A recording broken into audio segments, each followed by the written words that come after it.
Hey Kyle, hot mic.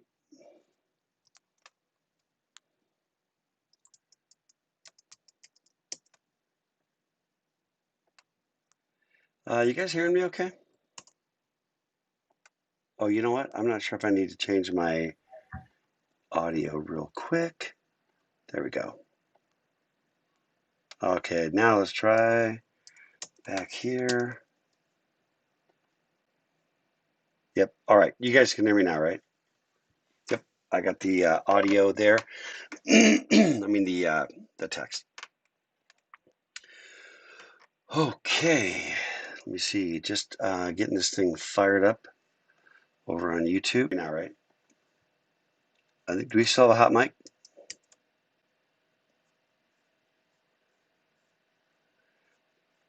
I got three non-mutes. 2, 1.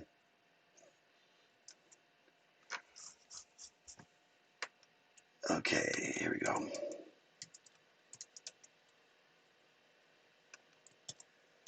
All right, I just dropped the link in to the YouTube broadcast into the Discord channel. And I'm going to do what I always do, which is drop it into the schedule where you can also get to it easily.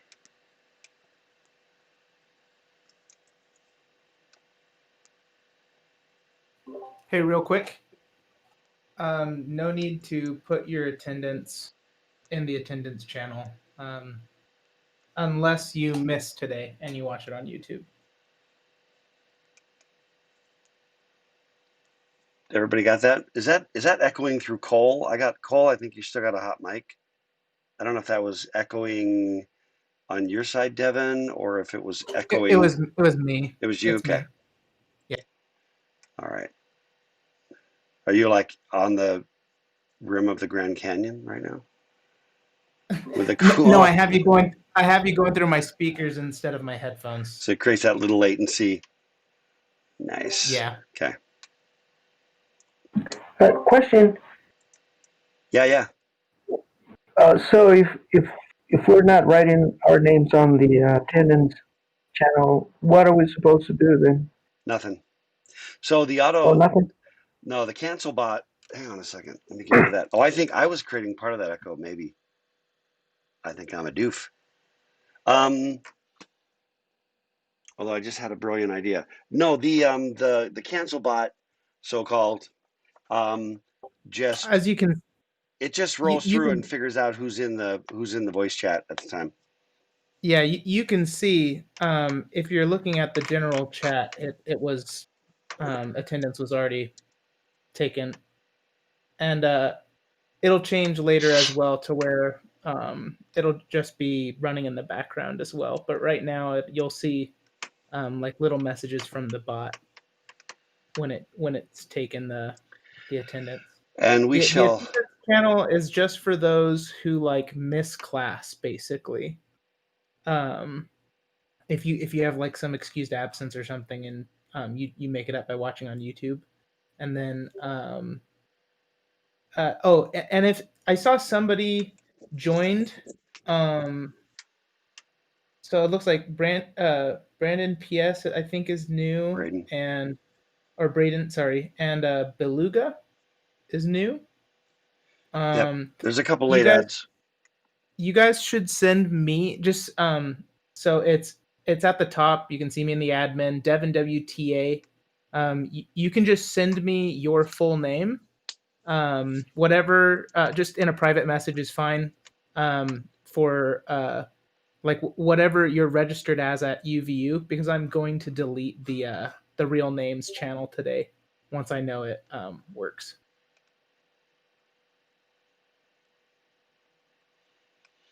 All right, super cool. And then we're gonna refine. By we, I mostly mean Devin. We're gonna refine the cancel bot for the rest of the semester, and try to make that kind of cooler and smoother, happier, whatever. So I think that should be pretty good. All right. Let's see. Let's Real see. quick, Yep. real quick. I don't know if people just have the entire channel muted, but I just said do not put your attendance in the attendance channel. It's being automated. And we've got people still posting in the attendance channel right now. It's just going to get really mucked up if it's going to be hard for me to fish through when people actually have missed attendance if we start putting a bunch of stuff here now. Yeah. We'll have to go through and like delete them or something like that. Anyway, we'll refine it. But yeah, do not put your name in attendance if you are here in the voice channel. Now, if you're for some reason, I mean, there are configurations, right? Let's be clear about this, right? There are configurations where, based on dynamics where you are, or you may be watching it on YouTube, you know, following the chat, but not actually in the voice channel on Discord. In that scenario, it would be appropriate to drop yourself into the attendance channel.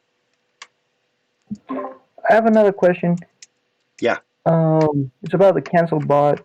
It says the attendance was recorded successfully at 4 o'clock and 19 seconds. So if I connected to your chat after that, does that mean that my name is not listed No, in? we're gonna run it. We're gonna run it a few times just to do some data gathering. Oh, okay. All And right. then eventually it'll be automated where it's running kind of constantly, and we'll actually know when you showed up and when you left and things like that. Cool. Oh, okay. But yep, Thanks. yep, that's a fair question. Um, Wade has a really good point. Um, yeah. Yeah, I was planning on doing that once. Okay. Once I see a, once I look at the server and the files are correct, and then I delete it. And I just haven't changed it yet because I just wanted to make sure Well, this yeah. I mean, first run we're was gonna keep the successful. attendance channel though, right, Devin? We'll delete the real names channel, which we won't Yeah. need. Oh, yeah. No, I mean the attendance channel. Make it like a makeup attendance or Yeah, something, kind exactly. of Make like name it. Wade is saying. Yeah, exactly. Well, this is a new approach. We're kind of we're trying to get creative here, and we'll figure this thing out. Okay. Hey, everybody. What's up? Um, okay. So here's what we're talking about today. We're actually going to pivot over to writing, but man, there's a bunch of stuff going down. Number one, I wanted to take just a minute and talk about uh, the social dilemma. We had a bit of a chat on the general text channel, and but it was off hours. Not everybody's supposed has to be hanging on all the time. There was some good discussion. I want to tell you where my thoughts are on that. First of all, I had to do like a survey or something. I don't really have a clear sense of how many of you have seen it. It's on Netflix. So, and I know probably most of you have Netflix, um, but you do have to have Netflix to see it. And I don't know how many of you have not seen it. And I know that it was apparently required late breaking last semester in whatever the heck that class was, 3410. But my understanding is that in 3410, Ken just kind of like, had you do it and then like write about it in a class on what is that, human factors. And so I suspect the issue there is one of, interface, experience, things like that. In this class, the reason that I finally watched it last weekend, actually, on the 4-day weekend. The interesting thing for me watching it was I thought it had a lot more to do, frankly, with the sort of ethical side. And then we had a little bit of a give and take, where, a couple people thought that, um, Yeah, if you have done a, oh yeah, there we go. Do you see Crispies with a reaction to a post right there? Where it's got yes, no. What's the thumbs up on that one, Crispy? Just somebody randomly. Uh, Chad, you want to change that your thumbs up to a yes or a no? I think it means a yes, but I'm not sure. But yeah, let's do a quick. That's thank you very much, man, for making that happen. And there are I don't know exactly how many students we have in how many students are in the class, Devin? Um, so Braden, what that means is if you look on the general chat channel where Crispy says or a reaction to a post, do you want to, Crispy, you want to like just maybe edit your text there to say, I have or have not seen the social dilemma, and then that'll be a little clearer for everybody who's not necessarily as fluent with Discord. Would that be good? There you go. Boom. And then it's just now it's basically like a spontaneous survey. And you just click on the Y or the N. Yeah, no, no, all good, Brendan. Glad you asked. I don't think you're the only one. Um, no, it gives me a little calibration, for what we're doing. Because okay, so I've been dealing in this space of social media for a really long time. I founded the Internet Safety Project while I was on faculty at BYU, founded the Internet Safety Podcast, which was at the time the number one podcast in the world on internet safety issues broadly. But I think anyway, I think that issue certainly didn't go away. And the notion of what we mean by safety certainly has evolved. Um, and I also did like a graduate course on social media and another graduate course on social network analysis, again, when I was on faculty over at the Y. Uh, so I'm just saying that my background in that whole space of social media, societal implications, the sort of the sociological aspects of that, is a little reasonably old and reasonably deep. And so uh, when I watched The Social Dilemma last weekend, okay, can we do, I don't care who launches it, but can we do another one with um, that you have access to Netflix or not? I'm just curious about somebody mind just throwing something like that up, and then again we can do the yes no on that. Um, and Let me see. It looks like Ammon got ahead of the pack that was scrambling there. So give Ammon a yeah exactly. There we go. Perfect perfect. So we get the quick survey factor. And that's also going to be helpful to try to calibrate this thing together, right? We're all operating with as full, information as possible. And that just means you have access. Doesn't mean it's your account, but like, they're at your house or something like that. Um, but so, I mean, a couple of people, Camille made some comments about, there was a bit of a negative tone, and I agree with that negative tone. And that's kind of like good or bad. There was also some discussion about how that gives rise to a meta level conversation about how we're influenced, by various things. Do we still got a hot mic? I'm just hearing someone's keyboard. I think it's Braden. Hey, Braden, I think you need to mute yourself. Sorry. There we go. Awesome, man. Um, wow. 90% have access to Netflix and one thumbs up, which I don't know what that means. We need that, turn that into a yes, no. And then 30 out of 41 have not seen The Social Dilemma. And the numbers don't line up, which means that there's a discrepancy of about four that did not vote on have or have not seen The Social Dilemma. Okay, but here's what I'm getting at. So I agreed with Camille that there was kind of the tone. There was a little bit of that nefarious music, and a little of that which is a form of manipulation, which ironically they're trying to kind of say social media companies are manipulating us, which they are. Uh, but I mean, and again, we'll get into it, right? All advertisement manipulates us or attempts to. Um, so I'm not piling on. It's a topic we have to discuss. But one of the ideas that I had was because there's not that many, but there are, a few that don't have access to Netflix.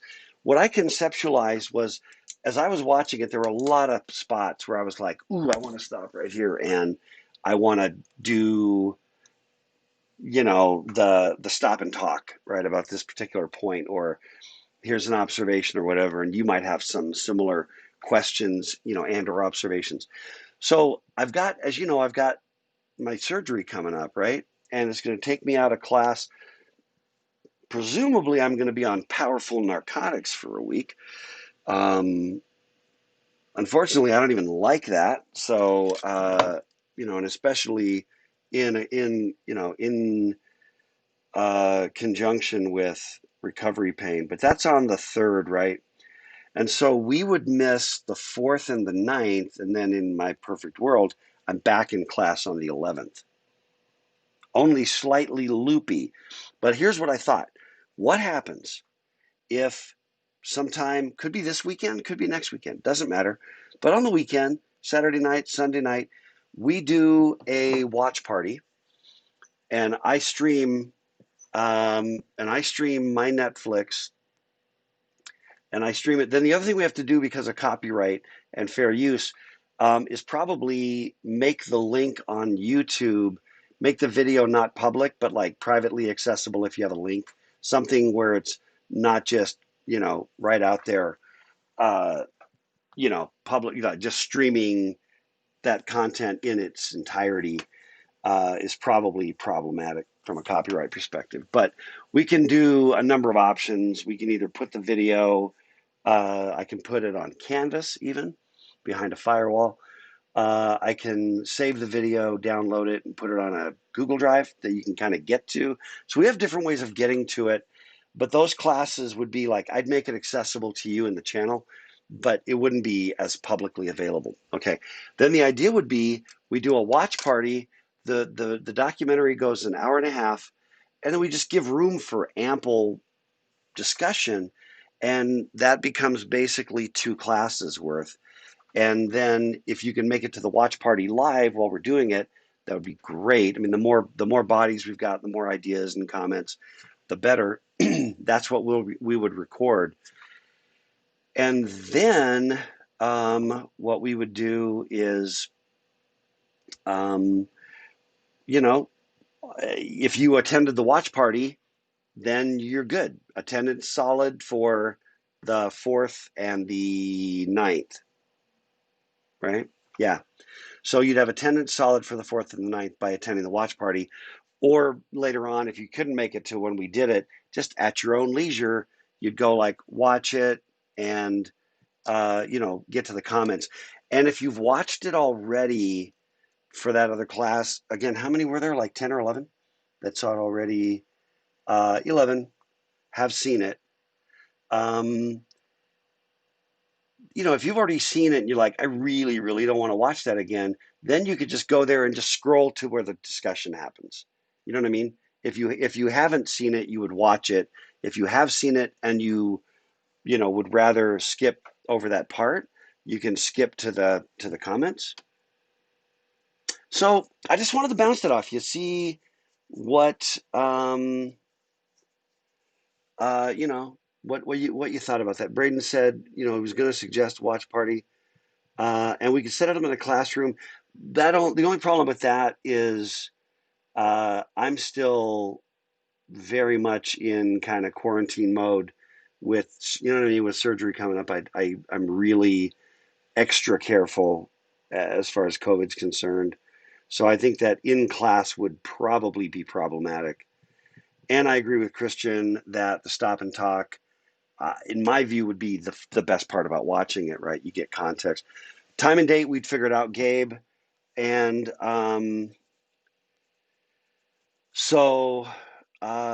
yeah, we would just, well, there's no makeup. There's no makeup. Makeup, Gabe, is just you watch it yourself whenever you want to. Unless a group that wasn't able to be there wants to show up at this time and jump on the voice to talk about it, which is great. You know what I mean? Or to stream, the discussion video. Either way, you guys could figure that out. I will be under the influence of powerful narcotics. So I'm not seeing any arguments against, and I'm seeing a certain amount of solidness on, yeah, let's do it. And then, again, we just set it up. We just block out, a couple hours, and I don't care when we do it. So at this point, maybe we just need like when is good, or is there a better solution out there right now than when is good? Or is that still the state of the art? You know what I'm talking about, right? Maybe you don't. When is good is a website where it blocks out, you just say, here's when I could do it, or, and if you're really wide open, you just block it all out. And then we just try to see where the largest number of people could do it. And I'm pretty flex. All right. Hey, Devin, would you mind maybe just putting together a when is good? And in my mind, it needs to be sometime Saturday or Sunday. That's my, those are the days, and it could be this weekend or next weekend. It doesn't matter to me. Um, Conceptually, earlier is probably better, but if we could set it up for, just check to see Saturday and Sunday, the 23, 24, and the 30th and 31st. And just see with those 2 weekends, this is 2 weekends right there. It's probably also a Vulcan profanity. I'm not sure. But just set it up, and then drop the link in here, and then everybody can just kind of go there. And for me, it doesn't matter. All day, Saturday or Sunday, I can make it work. So just block those out and see, you know, what happens. Cool, cool. Okay, and then Devin will drop the link when Devin drops the link. We just jump on that, and all you do there is indicate what times are good for you. Okay, just non-conflicted, and be generous. Don't You have to understand how this works. I've seen people really be dumb about it. You send out a when is good, and they mark like 1 hour for the entire week. Like, I can do Thursday at 8. You're like, no, okay, there's no convergence. It has to be all the times you could possibly, capital P, possibly do it. That's what it is. Okay? Yeah, 30-minute intervals would be great. Okay? So it has to be, and it doesn't matter. If you're just like, I can only do it here, then you won't be in the statistical preponderance of body count. Okay, I think that'll be good. I think it'll be good. Seriously, we are in a weird frickin' convergence. I talked about that last week, right? This week, the week that was, um, unprecedented in my life on a number of fronts, not just second impeachment, and not just the idiots, converging on the Capitol. Idiots is too kind. You know what I mean? Not just everything. Really, really everything. Okay, there we go. Thank you, Devin. There's the when is good for the watch party. And by the way, I just want to say this is one of the amazingly cool things about doing this online as opposed to in the classroom, because there's a bunch of these features that kind of wouldn't be as readily available if we were in class in a traditional configuration. I'm with Christian. I also don't want to be part of history anymore. I'll be dead. You guys got to live through it. Um, that sounds really morose and cynical. I don't mean that. I mean, I kind of do. I don't know what the hell everything's going to be in 25 years. I just know I probably won't be. More than likely, I won't make it. Okay, based on my family history. Okay, enough of that. Enough of that cynicism. Okay, what I want to talk about actually is I got to talk about writing, and I need to talk about the orders of ignorance. And I think, before I talk about writing or the orders of ignorance, because we don't want to get moving, we want to piddle around a little more, of course. I want to just point out that I have been through all of the submitted blog setup, assignment responses, and have, done all the grading, which everybody got all 3 points. So that's to be expected, right? It wasn't super hard. Um, Interestingly, now I'm gonna post these. Let me see. I was gonna drop these maybe on. Yeah, I'll just drop it over here on the page. All the names for the most part are in code. These are public facing.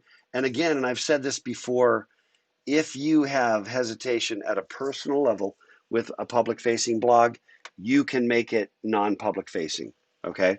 But you just got to check in with me about that, okay? And students in the class still need to be able to get to it. Actually, hold on really quick. I forgot to close my door. Okay. So one of the things I did was I organized the blog roll by platform. And the reason that I did that is that um, sometimes there's like to leave a, isn't it on WordPress where to leave a comment on WordPress, you have to have a WordPress account or something. So it was a way of just kind of grouping if we bump into those problems. So there are 5 blog spots, 1 Wix, and then a bunch of WordPress, and then 1 Fly Solo and roll your own. And that's all fine as long as you have all the functions of a normal blog, right? You can leave comments is the big one. Okay, the names were for the most part very cool. Some of them got into boring. If you've used the word computer, don't go change it. But if you've used the word ethics or computers, you're probably on the boring side of your potential. And anyway, I have some personal favorites in terms of these blog titles. And again, if I call you out, just whatever, you can high five yourself or I don't know, things I liked while 1 is less than 2, don't know why. um let's see, I don't know, then some of you are like, no, you're passing over mine, maybe, some of these like the world in computing, let's be honest, you're on the boring side of your potential, just saying. uh Ramble Machine made me think of Ramble On, the song by Led Zeppelin. Um, anyway, some of these Java Sun, Python Moon, Sagittarius Rising, there's some investment to getting through that title as you read it, but then there's a little bit of a payoff. We got a hot mic still. CSX Braden, don't know what it means yet. What else are, I don't know. Those are the ones that like jumped out at me. 30 years later, I like the title. Some of these clever wordplay, like the crispy corner. Okay, my secret public journal was actually probably maybe one of my favorites, I have to admit. Okay, anyway, but that's the blog roll. That's where you're going to go to read other people's blogs so that you can leave comments on other people's blogs. So I want to just do, one of the things that's coming up on the assignments is, and hang on, I'm not looking at the chat at all right now, but I want to show you this real quick as well. What I did, because I'm so cool, I made some changes to the schedule, and what you will notice is it's a nicer layout and everything goes to gray so that everything down here in the dumb zone is like not finalized, okay? Everybody cool with that? You get the idea? I did clean the dates up, so we're not in November anymore. And okay, just so the material's there because I still want to like figure out what I want to keep from last go round.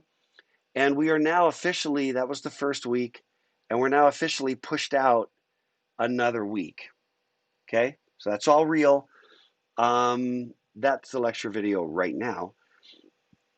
Reading 3 already happened. If you got confused on that, it's okay. We're gonna, while things are moving and things, you know what I mean? While, okay, some of you already know this. My philosophy, if things are confusing and it's my fault, then I'm going to be accommodating to you. There's no other reasonable way to do that. I know it's been done unreasonably in almost all of your collegiate experience, and me too. So I don't believe in that. So as long as we're still screwing stuff up, and I'm making things change, whatever.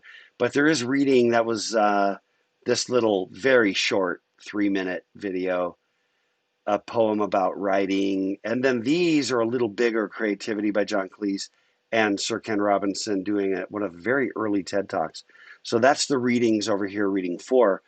And then the first smallish post, the very first smallish post is due tomorrow at midnight.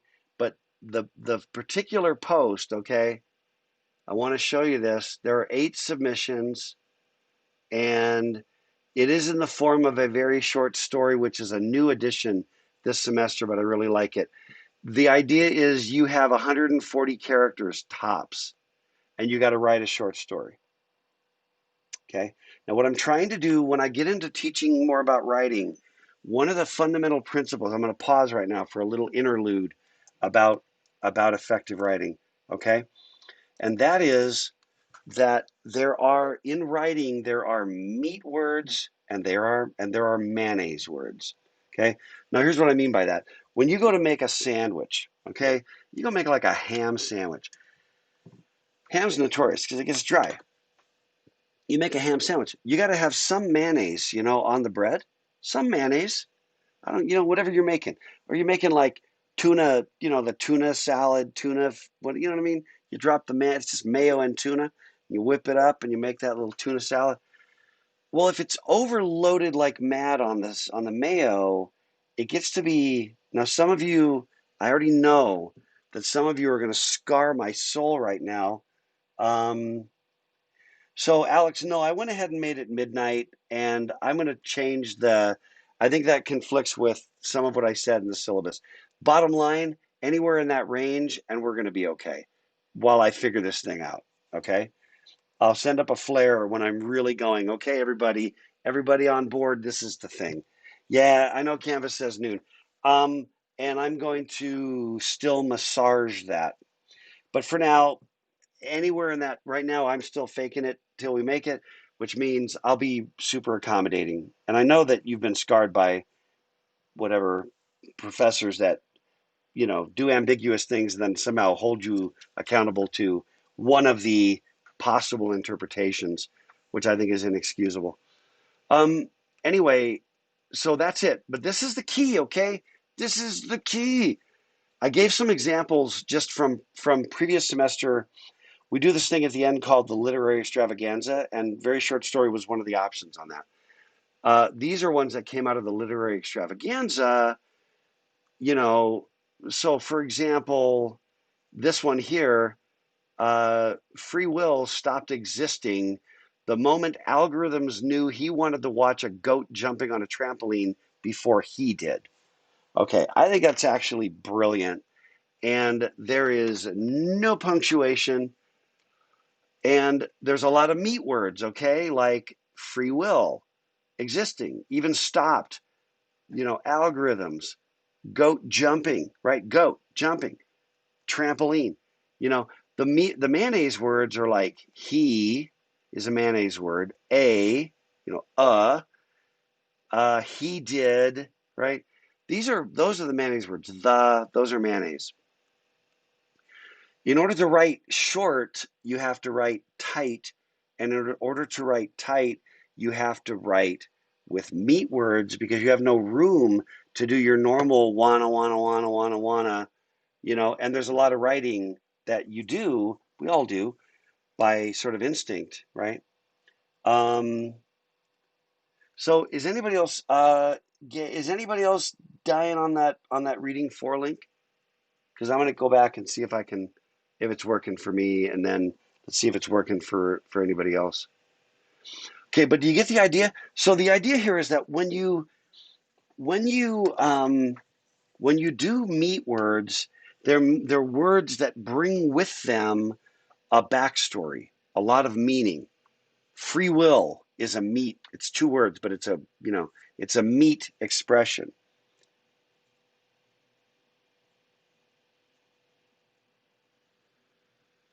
Yeah, the problem with that one is you have to have some mayo. The goal is not 0 mayo. In the same way that a ham sandwich with no mayo, you will choke on. Um, okay, so algorithms is a meat word. Goats jumping on a trampoline as an expression, you get all the backstory, okay? You see what I'm getting at? Unintended bug, girl of my dreams, sitting nervously. You know what I mean? These are meaty expressions. Okay. Now, what's interesting is when I was going through the blogs, there were already, and I'm just gonna like call this out, and let me know if you would rather I not push this out because um, it'll be out on YouTube, okay? But there were a handful that I had already done the first one. All right. So I'm going to tell you the names of the blogs that I'm going to hit on that did already a very short story. I want to throw them here so you get a feel for how it can work. And again, and then please, actually, let's do it this way. If you're the owner of the blog, would you please give me a thumbs up? Give me just drop a comment in the chat that just says, yes, yes, you're good. You're giving your permission for your blog post to be on YouTube. Okay.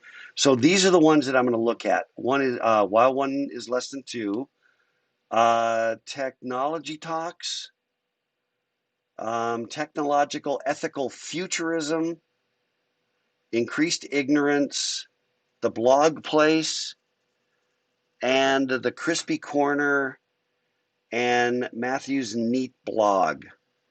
Okay, so I just want to get your, you know, yeah. So Braden, what happens is this is streaming to YouTube.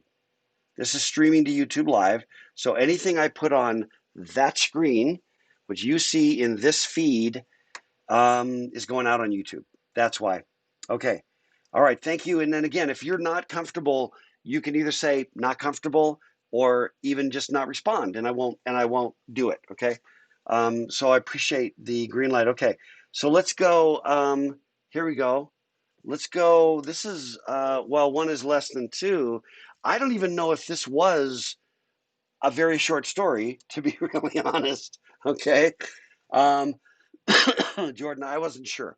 But in the spirit of finding others, this is totally functional as a very short story, right? Because I mean, there's so much going on here with the funky. It's very much like poetry, actually. I think this is great. I think it's super, creative. Yeah, actually, Matthew, there was something else I wanted to do with yours, but I will show you. Anyway, that's a really great example. That's very creative, and I love the creativity. Okay, here's another one, and I understand that the blog is brand new. Um, this one goes, as a child, I was creative and smart. They assumed artist or teacher. My brother with the same skill set was assumed engineer or leader. That's a lot of meat. There is a lot of meat um, in that very short story. Now, for whoever that one belongs to, I just want to say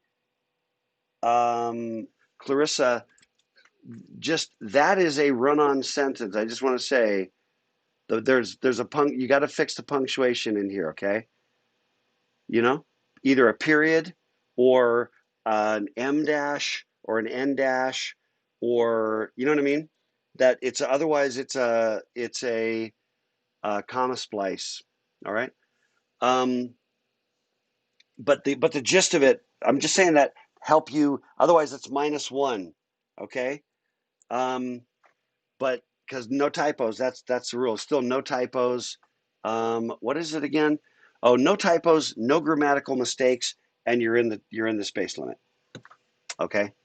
So, but I think it's fantastic. I think it's fantastic because it's meaty.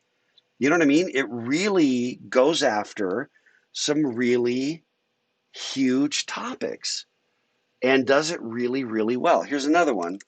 I mean, and interestingly, it's weird to think about this, but all the ones that I saw are here. Every one that I saw while doing this was great. This one again, it's very kind of poetic. There's kind of a poetry to it, right? Um, I'll let you kind of read it because I think that this one doesn't lend itself as well, to me reading it out loud. But I thought um, this is, oh shoot, did I actually not get permission on this one? I think I just violated my own principle here. Boy, what a doof. But this is brilliant in any case. I don't know if this was technological ethical futurism. And again, if that was you, I apologize, but that was brilliant. And I'm just going to delete it. Come on. Great. Maybe there we go. Okay. Yeah, next one up. We got a green light on increased ignorance. Yep. Okay. This one, that seriously was a fail on my part. Again, I don't even know, for whoever you are, on this one, increased ignorance, Austin. I don't even know. We'll have to. It's okay that it doesn't show me here because when you make your assignment and you drop your assignment into the thing, you put a link, and we're going from there. So as long as we can get to the post, well, the context comes by jumping to it from the assignment. This was just me looking through the blogs. Now, there's a little bit of punctuation problem here, but right here, each day I remain in computer science, I get smarter and dumber simultaneously. This will likely maintain throughout my career. So there's a little punctuation problem here, okay? But it's cool. It's great. Also, getting smarter and dumber is something that relates to the orders of ignorance and relates to things we're going to talk about. So I thought that was actually really, really great. What else? Blog place, we were green light. And this one is labeled a very short story. An hour before bed, plenty of time to finish this project. Several errors later, finally it's working. Suppose I should make breakfast. I think this is fantastic. Again, notice in all of these, notice the meat to mayonnaise ratio. Okay? Just notice that. Because there are some of you, when you get into what I'm trying to kind of get to is as you learn and become more comfortable with writing in a more meaty approach, that same skill applies when you're writing a larger paragraph, right? Um, um, yeah. So I like what Braden just said about learning as a vector. I agree. Okay, here we go. And we had green light on the crispy crispy corner. Yeah. Okay, this one again, and I'm not saying these are all like, Edgar Allan Poe. Um, I mean, they vary, right? Your mileage may vary on which ones you like better, but this one goes, in a city of people who've been watching TV for years, No one is aware the machine is watching them, broadcasting what they want to see. That's really related to the social dilemma. Now, again, this is great. Now, what's interesting is this has a little more mayonnaise than the other ones.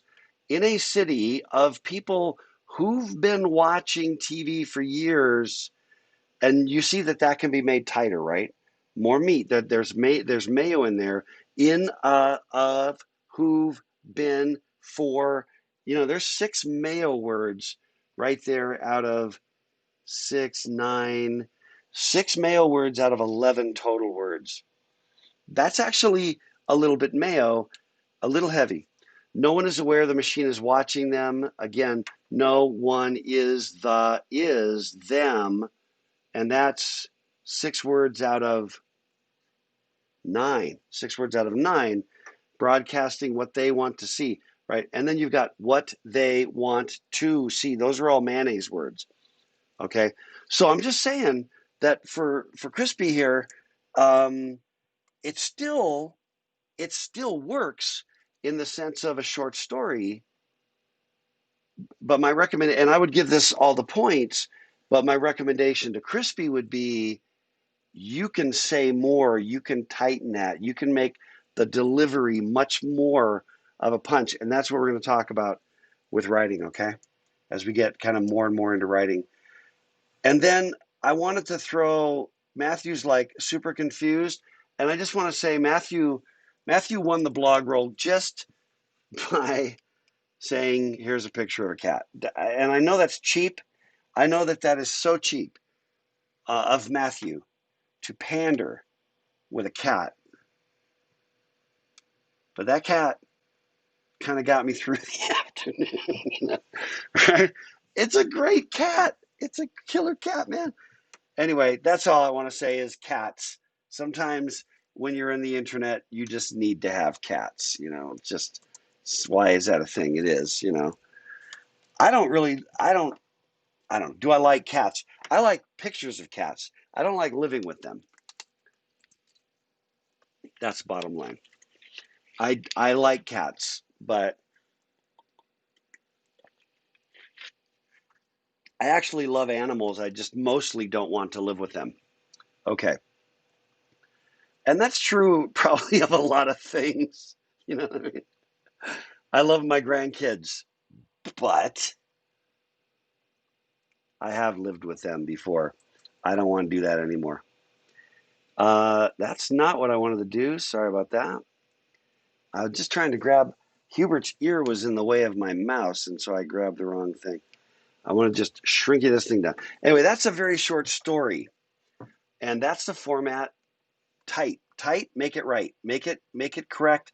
No goofy typos, okay? No goofy typos, please. Okay, but I did want to talk about that. Oh, and did you get an answer to the question of whether, good, thanks for the Willy Wonka reference.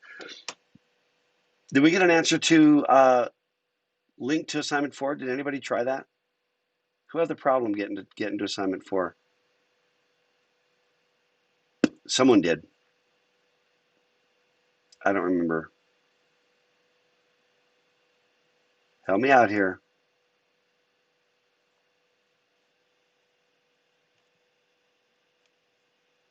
Come on. I feel like I'm in radio silence. So Gabe says it's not working. Camille, it worked. Gabe, I don't know why.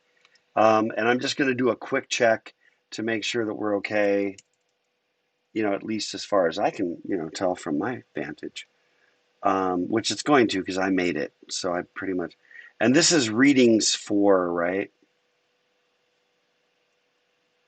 There's 15 submitted. Also, I mean, one approach is that the link in the schedule might be broken, but you can still go to the assignments. Oh, no, you know what? You know what? Check it out. There is no link. There is no link. It's not broken. It's just not even there. Okay, I just looked at it. And yeah, hold tight, because I'm actually just going to fix it right now, and then we'll be done with that. And otherwise, if I wait, it will be forever. And this will take me 15 more seconds. You can go ahead and count it out if you feel like it, because I feel confident.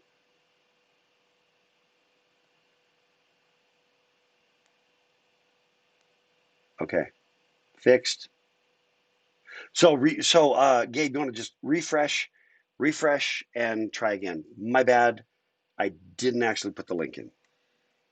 So you can get to it through the assignments, but the link just directly from the calendar was not functional because it didn't exist.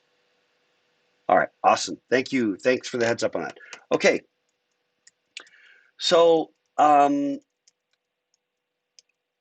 what about meat and mayonnaise? What do you think about meat and mayonnaise? Got any last thing about meat and mayo? This is literally if there is almost any lesson on writing that I can give you, and I've written a ton, I published a ton. I have, you know what I mean, more than 100 publications, 140 or something, a number of books.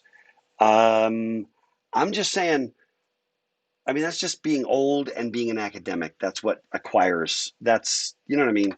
That's the cruft that builds up over an academic career is a bunch of pubs. Um, what I'm saying is that I've been around the block as far as writing is concerned, and I always really cared about writing and wanted to be a better writer and focused on writing and read about writing. And you know what I mean? I was somebody that really worked at it. Being old and having a doctorate and a bunch of pubs doesn't make you a great writer. Um, there still has to be a certain kind of effort of a certain type.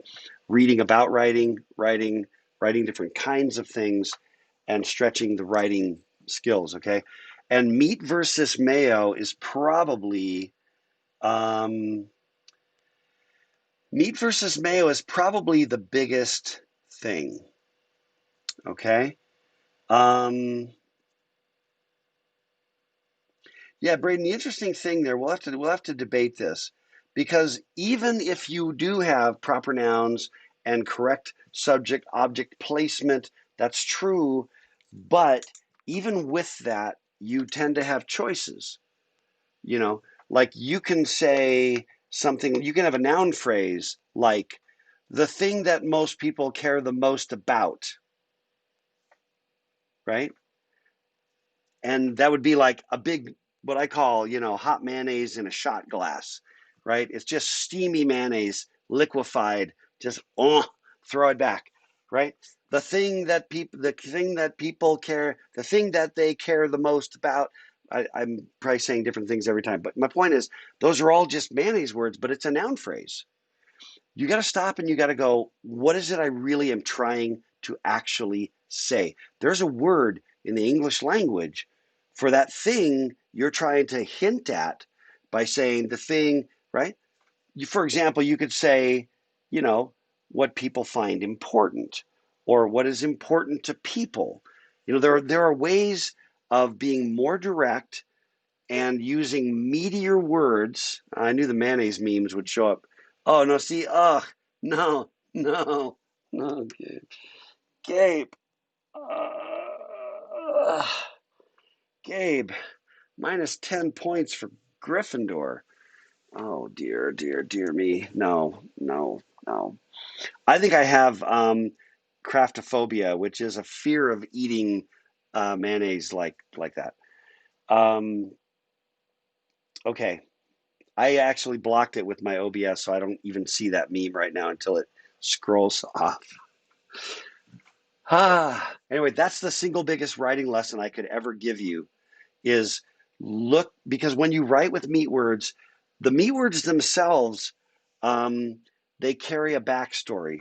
You know what I mean? If you say, what was an expression I said this morning in one of the lectures? I think I used the expression, having enough horsepower under the hood. Okay, that's an expression that now you buy the entire backstory of auto mechanics, you know, uh, whatever they call those muscle cars, and you buy an entire backstory.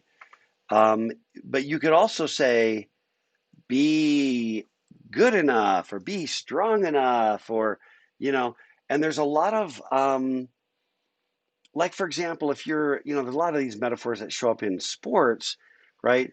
If there's a thing called a blitz, right? Or in football where the coach sends in a play, but in the huddle, or at the line of scrimmage, the quarterback changes things up and actually makes a change. And they have a name for that. It's called calling an audible. Um, so if I say, yeah, we were going to go forward with that project and we had all the approvals. But then once I got to the conference room and I saw what was going on, just before I stepped up to speak, I decided it was time to call an audible. Now, if you don't understand football, then then you miss it. But if you do, you buy the entire football backstory, right? If you say blitzkrieg, you get the World War II backstory, right? If you say, there are these words that have loaded meaning, um, right? How about this one, which is relevant to events of last week? What about coup versus junta? What's the difference between a coup and a junta? This is kind of a trick question. I'm going to drop them here. So that's coup as in COUP. Okay. I got spinning beach ball of death. Come on, baby. Come on. There we go. Coup versus junta, which is JUNTA. I just threw it there just so you got the spelling in front of you on these words. Okay. It's also what's beautiful about English. What's the difference between a coup and a junta? Goodwill Junta. Yeah, no, that's not it. Um, Actually, Good Will Hunting, I think, is an amazing movie. But oh, Meat and Mayonnaise. I thought at first. I'm sorry, Braden. I thought you were going Goodwill Junta after I said Junta. Um, Interesting. That's interesting. Exactly, Josh. Like a coup d'état, right? What does coup d'état mean? Anybody speaks French or has access to the interwebs right at this moment. Coup d'état, ish. That's approximate meaning. But what does it mean in French? Nope. Look them up. Look them up, man. Look it up. Look it up. Coup d'etat, literally, what's it mean? Okay, but that's the English definition. So a sudden no. So Gabe, that's for coup d'etat, right? Blow to the state, right? A coup d'etat, blow of the state. Thank you, Devin. Coup is a like a punch or a blow or a shot of some type, and d'état, état is the state, right? So les États-Unis, the United States. Coup d'etat is a blow to the state, and in particular, I cannot read that, Michael, but and I trust Gabe that a sudden, violent, and illegal seizure of power from a government. Right, right. So in particular, now let's go to junta, and I'm going to look at that what Michael did.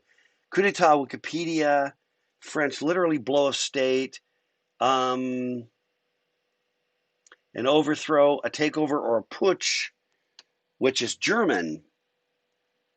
In early Nazi history, the history pre-World War II, there was an event that was referred to as the Beer Hall Putsch, which was an attempted overthrow of the government by Hitler and his doofs, back when they were mostly doofs and not just mass murderers. Um, right, usually through violent means. Okay, right. So if it's a putsch, I should do. I realize I need to change the speech. Coup versus junta versus putsch, right? Okay, historical. Okay, now, Josh, the country's ruling a military or political group that rules a country after taking power by force. The country's ruling military junta. Now, what about this historical? A deliberative or administrative council in Spain or Portugal. Why do you know that? Because, right. Thank you, Camille. Right, junta. What are the other Spanish meanings of junta? um, right? Being together, a meeting, a group, right? Well, all of those events happen, but what about putsch? Let's do putsch now, okay? I don't even know the fantastic correct spelling. Putsch. SCH. Okay, there we go. Can we get a definition on putsch? Putsch, putsch, putsch. My German sucks. I have some, but it sucks. Right. Okay. So the point just being, what's the difference between a junta and a coup d'état and a putsch? And I don't even know what the classic American, what would we call it? An overthrow of the government? A revolution? Okay, right? I'm making a point here, if you haven't figured it out. And it does give us some extra words to talk about the events at the Capitol last week or 2 weeks ago. Wow. All right, we got somebody generating a definition for putsch. But here's what's interesting. This is what's interesting about meat words. When you say in the one that Josh posted there, the definition, a deliberative or administrative council in Spain or Portugal. Okay. Do we got? I'm waiting on putsch. I'm waiting on somebody to deliver putsch to the group here. Okay. Junta is a Spanish word. Coup d'état is a French word. Okay.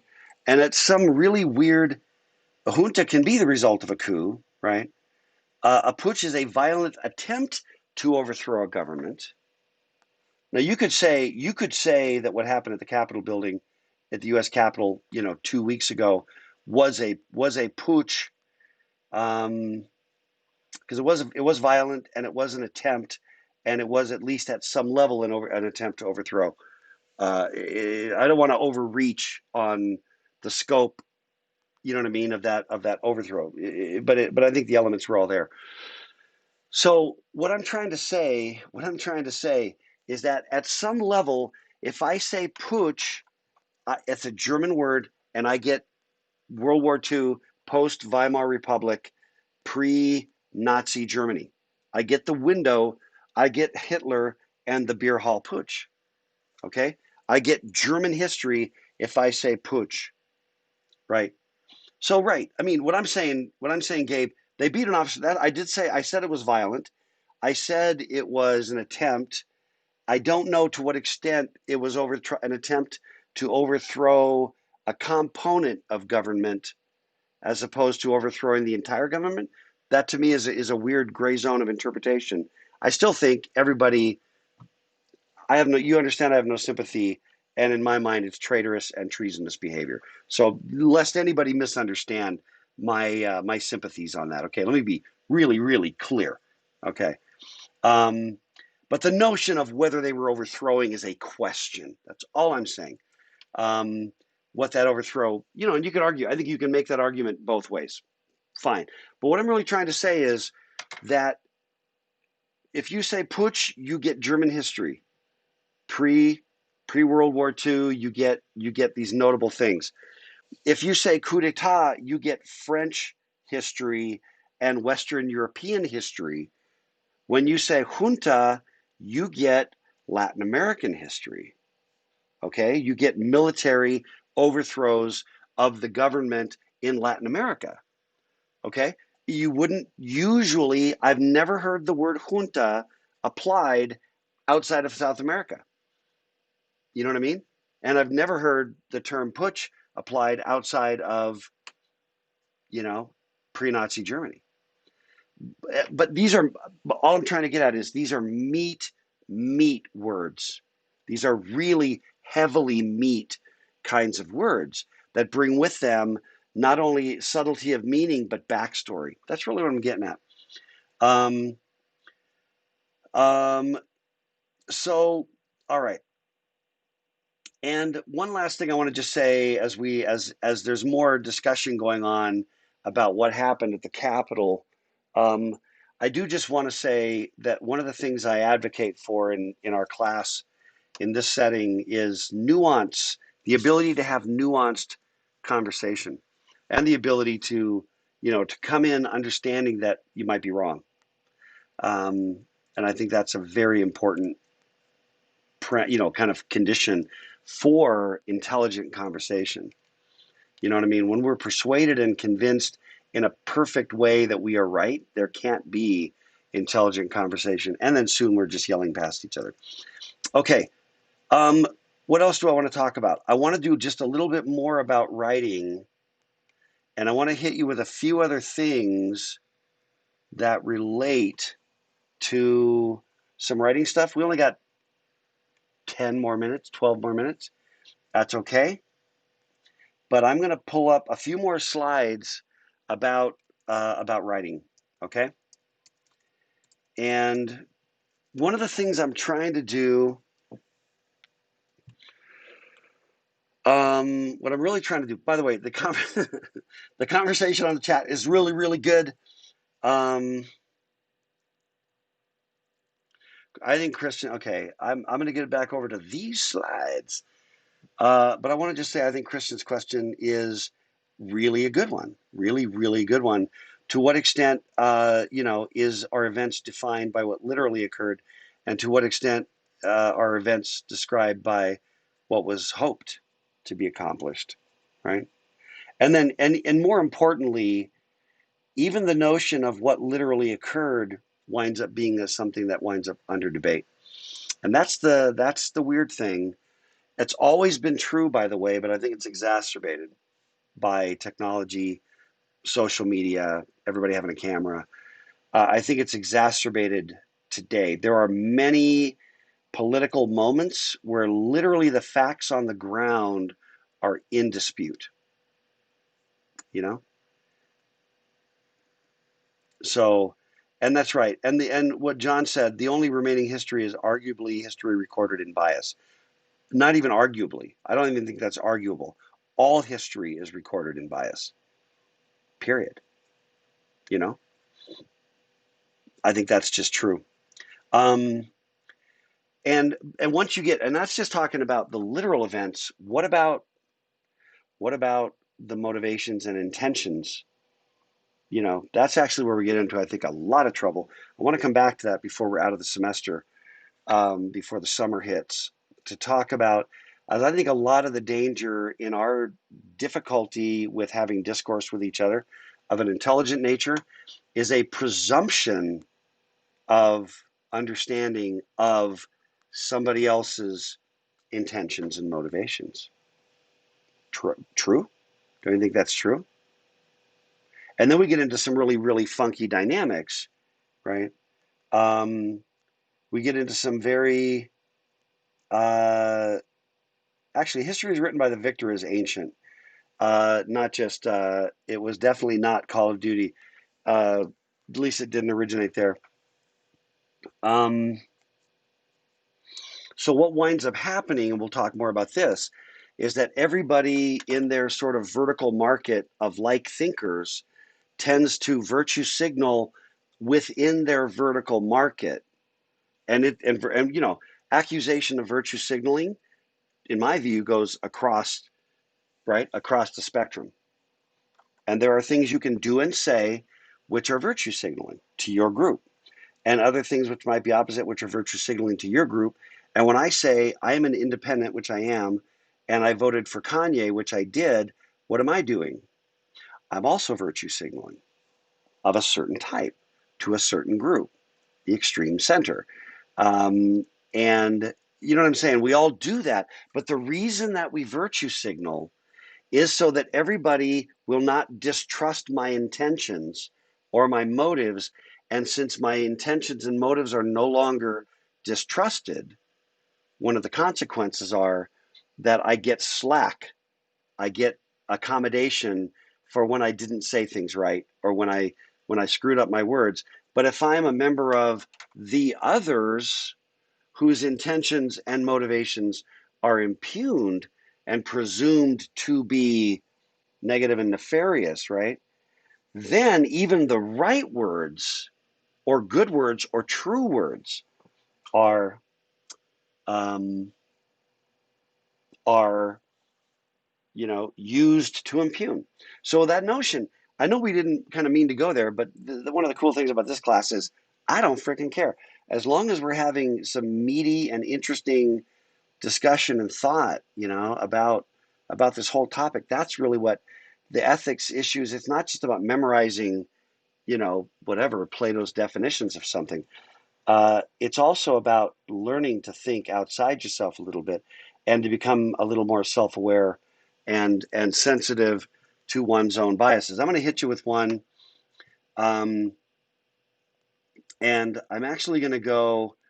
I'm going to go to Facebook for this one because yesterday, and I know I got this slide. I got a slide up.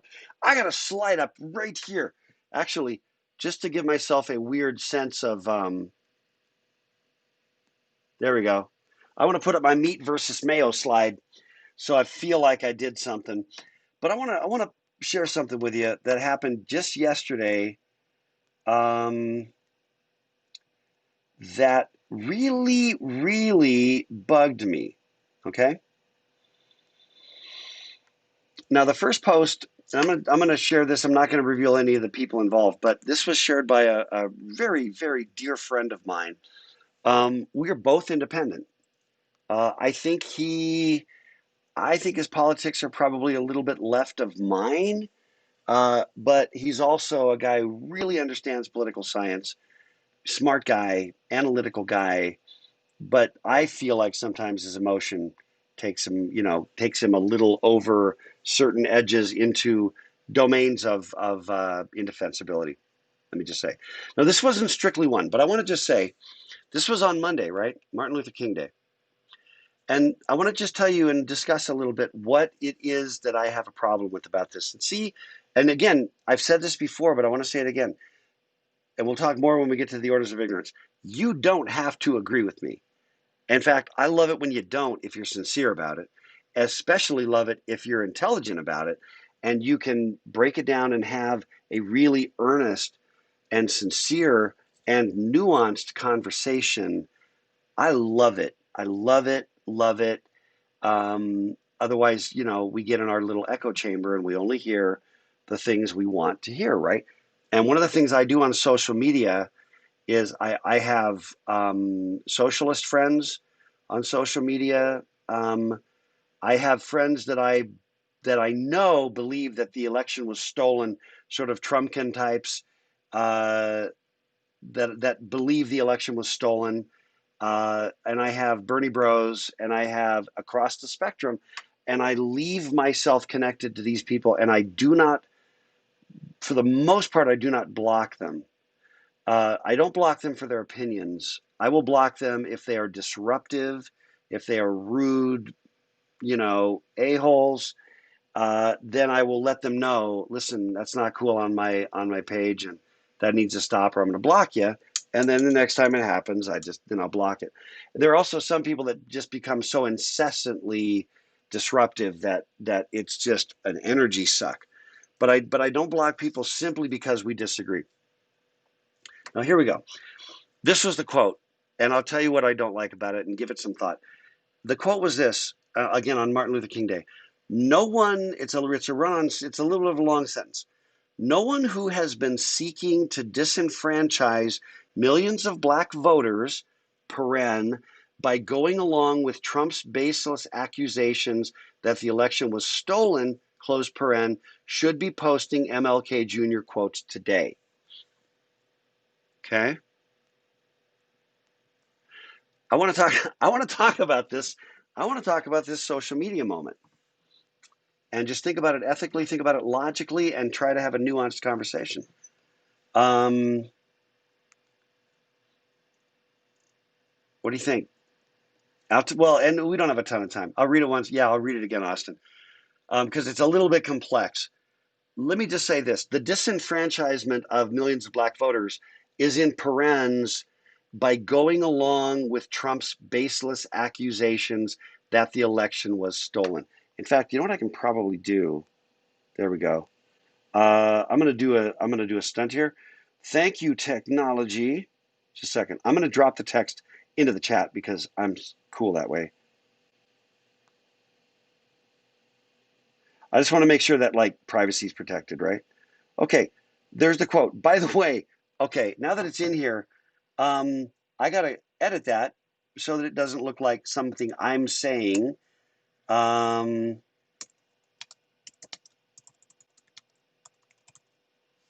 Okay, Chuck's friend. This was said by Chuck's friend. There are elements of this that I agree with, and there are elements of this that I don't agree with. I'm just curious what you think about this. And I think there's what you need to be able to do. Your CS types, your ability to be analytical ought to be good, and always good and growing. Okay. It is, yes, Austin. This is why discourse over social media is difficult. So what happens is it just turns into kind of sloganeering. You know what I mean? Let me tell you, because we're running out of time. Let me tell you what I have a problem. And please drop your comments in. Here's my problem. Number one, um, thank you, Alex. Yes. And again, what's cool about this is I literally don't know of all of you in the class, 45, 50, whatever. I literally don't know any of your politics. And all you know about me is that I voted for Kanye and that I'm an independent. Okay. That's pretty much all you know about me, which means I don't have a team jersey, which I think actually in a weird way leaves me a little more able to see the dumb, across, because usually you really do get this kind of team team dynamics. There's a lot of that, you know. Um, right. So yeah, oh man, you guys are nailing. I think you're nailing it. Number one, being careful. So Alex said, need to be careful of gatekeeping people, right? So in other words, looking at the quote, no one who's been seeking to disenfranchise millions of black voters by going along with Trump's. So ignore the first part, right? What they're saying, what he's really saying, if you reduce it down in terms of the proscriptive, three keywords that should be in your vocabulary: descript, actually, uh, descriptive, prescriptive, proscriptive. Descriptive means it simply describes kind of what is, not a value judgment, not a what you should do, just describes what is. That's descriptive. Descriptive, right? I'm going to give you a description. Prescription, what you should do, right? And what is a prescription? Doctor, you go and you're supposed to take these things. That's a prescription, things you should do. And a proscription, things that are proscribed, are like, don't eat it, don't drink any more dairy, you're lactose intolerant. There's a proscription, what you should not do. Okay. When you get into prescriptions and proscriptions, you tend to cross the line readily into gatekeeping. And in particular, I think it's the proscription where that tends to show up more. So ignoring the disenfranchisement component, what it's really, and ignoring the notion of baseless accusation. I happen to agree with that, okay? Me personally, I believe the accusations were baseless, okay? Fundamentally baseless. And then you can argue some detail, but fundamentally baseless. Not to mention politically about the stupidest, most boneheaded political move that I've seen, and I've been watching politics since 1968, when I was a little kid. This is the dumbest move I've ever seen by a major politician, what Trump did, costing the Republicans the Senate. My opinion. Okay, so stripping it all down, ignoring the baseless part, right? Here's what it's really saying. No one who believes with Trump that the election was stolen should be posting Martin Luther King Jr. quotes today. Now, I just have a problem with it. I mean, because what I think he's trying to do is say posting a Martin Luther King quote is a virtuous thing. I believe that. I think it's a good thing. It's also potentially virtue signaling, but it's still virtuous, right? Nobody who believes the election was stolen should post a Martin Luther King Jr. quote today. Why? I mean, what are you going to say? Nobody who has sin should post a Jesus quote? Hope not. Nobody who is not perfectly nonviolent should ever post a Gandhi quote? I hope not. You know what I mean? Nobody, in other words, what he's really trying to say is that believing that Trump, that the election was stolen, believing that makes you a racist, and being a racist posting MLK Jr. quotes is hypocrisy. I think there are leaps of logic. That's one of my problems. And the other problem is the proscription. If anybody posts something that I believe is true, In other words, he's wrapped up in the motives and the intentions and the thoughts. And I'm almost done rereading 1984. He is almost engaging in thought crime, enforcement of thought crime. To believe, and I'm agreeing that it's a boneheaded thing to believe. In my opinion, it's a boneheaded thing to believe, and there are people that I love dearly who believe it. Fine. Okay. I'm just saying I think that it's a logical leap because you can believe that the election was stolen and in so feeling that way disenfranchise 75-ish million. How many people voted for Biden, right? 75-80 million people voted for Biden, right?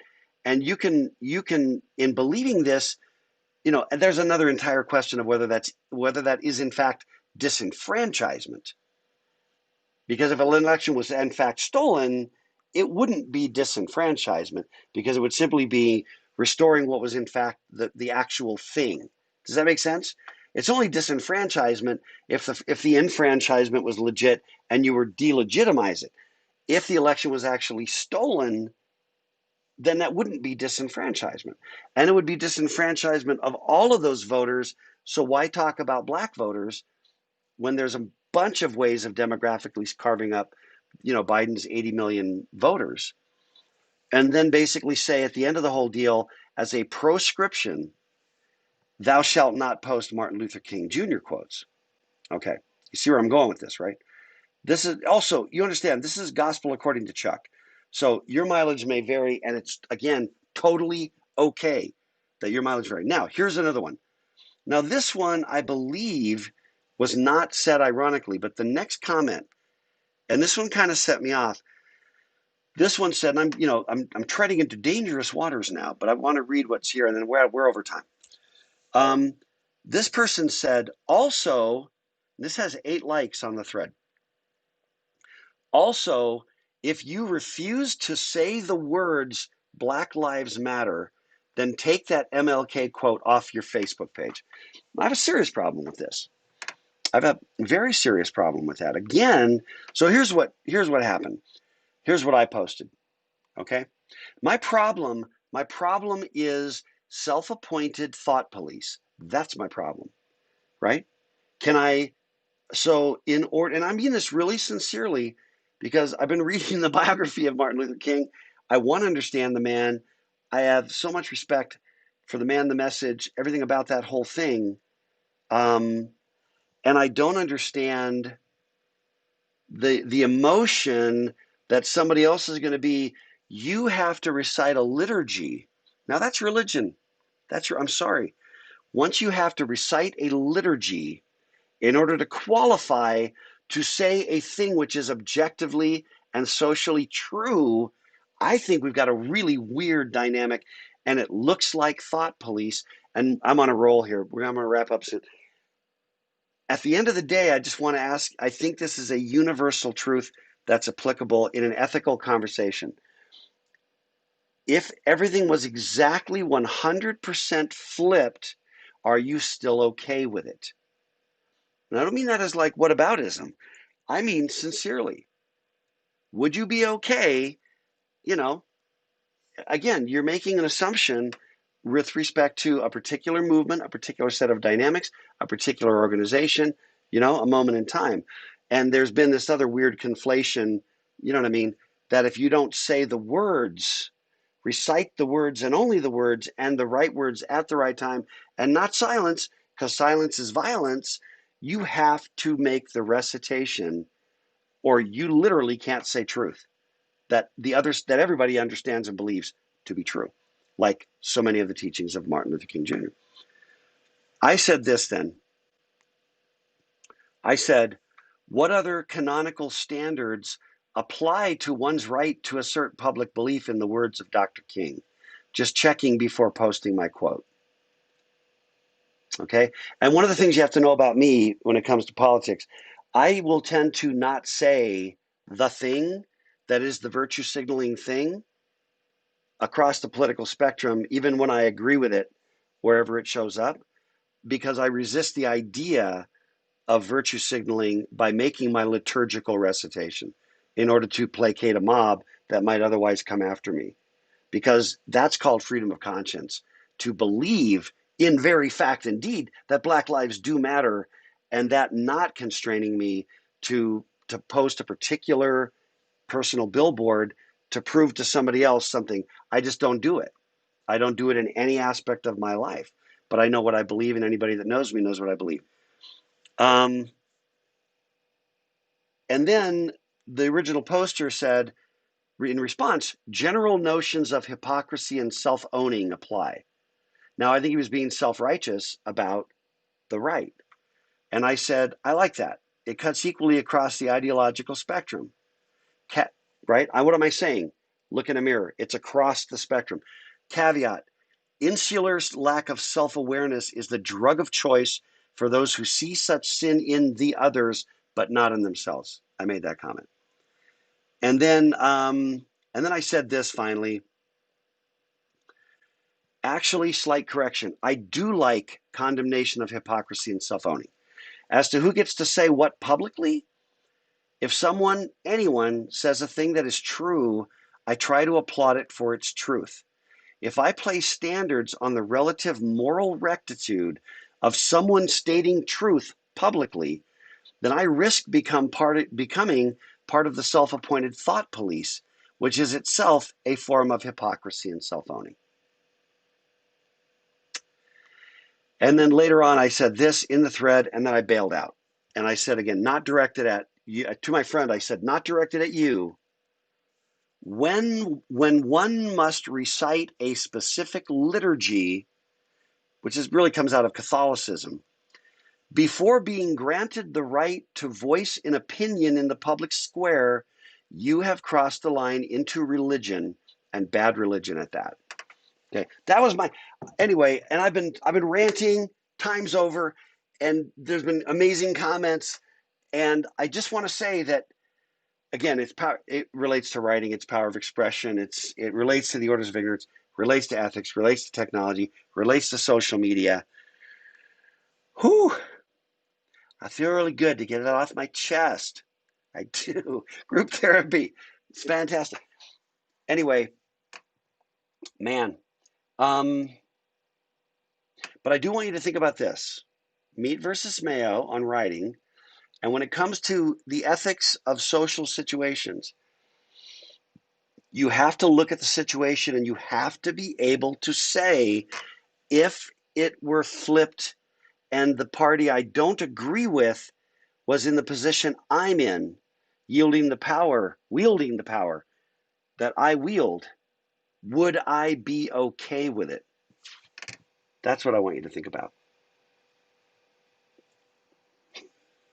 There's more. More we can say. I gotta stop. You know I gotta stop. But anyway, gatekeeping. I'm just scanning now. So if you need to cut out, it's all good. Nobody has classes at 5:30, but if you do, I totally get it.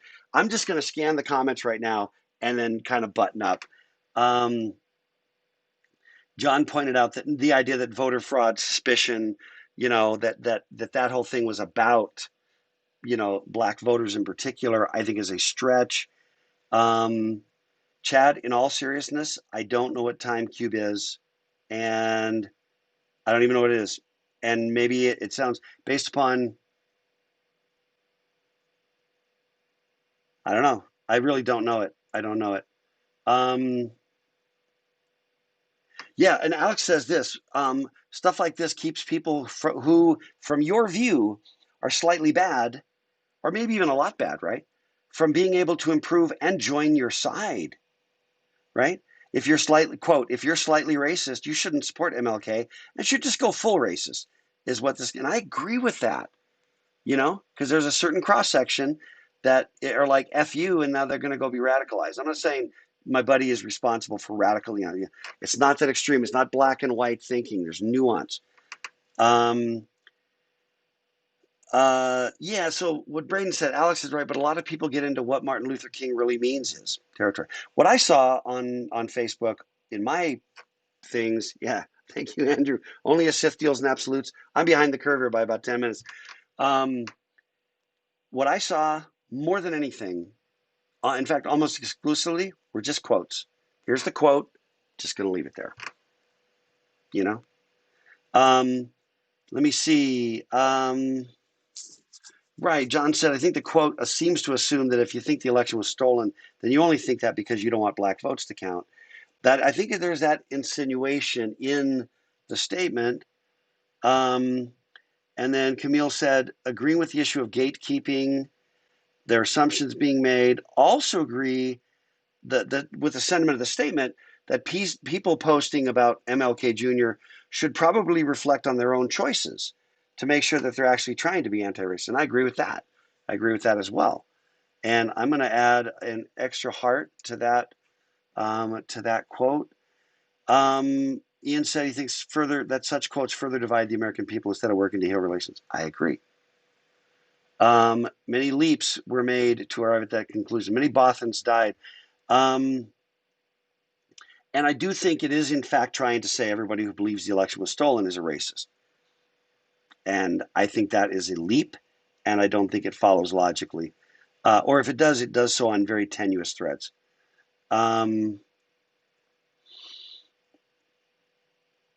Yeah, and then Braden said, anybody can share and respect the memory of Martin Luther King. Some people try to bend his words to push warped ideologies. That's true of everything, right? Let's take this Jesus fellow. Man, there's a lot of that crap, right? Is there not? I mean, you take a lot of that stuff at pure face value, and you're like, man, that is freaking profound and true and universally true. And then you see, right? You see other stuff that you're like, I don't think that's what that guy was trying to say. So that's a thing. That is a universal thing. And I agree with Braden. If it's actually what Martin Luther King said or would say, I don't care who says it. And me too. You know, a Christian drops some little predicate logic on us.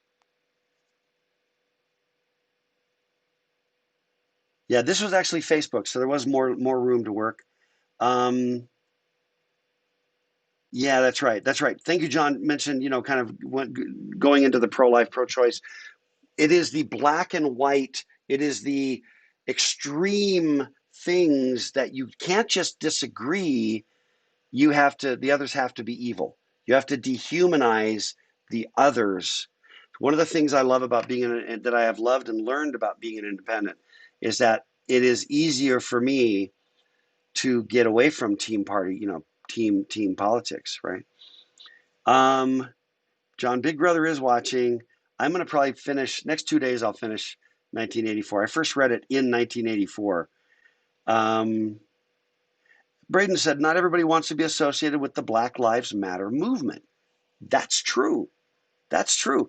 And by the way, not everybody who doesn't want to be associated with the movement / the organization is a racist. That's also true. It is a concern. Devin reminds that CancelBot is watching. And let me see. So, Josh, on the Ish, you got to qualify that because I can't tell what you're talking about out of context. Okay, right. So Christian said, I'm wrapping up here, I think. Although the comments are still coming because we're going. Again, if people got to go, it's all good. Fine. So I'm absolved from the guilt of keeping you here late. Something we might want to tie into, and I'm kind of reading these again because the chat's not on YouTube, and I think there's some good comments. This is something that might tie into our discussion of the social dilemma. We've constructed a system where moderate or reasonable takes do not get attention. You have to say something hot, wild, inflammatory, and aggressive for your statement to get any oxygen. Yeah. I want to talk to you about an idea I have for a podcast. We'll talk about it next time. Okay, yeah, that you can't say this or that. I agree. I'm running near the end. All right. All right. Braden left. That's all good. Anybody got to go? It's all fine. Sorry, just making sure we got some. Now we're talking about bots, which is probably safe territory. I am spitting truth, Josh. That's right. Rules, the real. Oh man, we're gonna come back to that. Let me see. Everybody's bailing, which is great. You're very welcome, everybody. Okay. I'm just hitting the ones that look at, that are on topic for the okay, I'm at the bottom.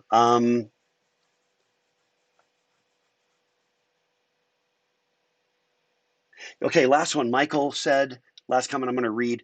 People try on a fundamental level to convince others of their side/argument. What typically happens in trying to accomplish this goal nowadays, thank you, social media, is to construe and disassemble basic ideas/truths to the point that there's little leeway in free thinking for oneself given those ideas.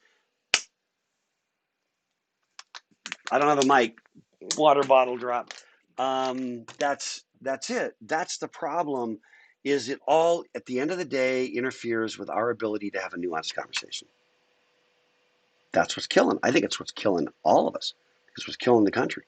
The failure to be able to have a nuanced conversation. That relates to cancel culture, which we're going to talk about. That was good. I needed that apparently. I apologize. Apologize for going over. Anyway, that sounds great. I'm going to shut it all down. Shut it all down. This will go out on YouTube pretty soon. So tomorrow I'll have to probably start looking for a new job. Because I dared have a nuanced conversation and reject the liturgy and the canonical orthodoxy in my speech, which thou shalt not do. Yeah, I'm a radical moderate. I'm a radical centrist, baby.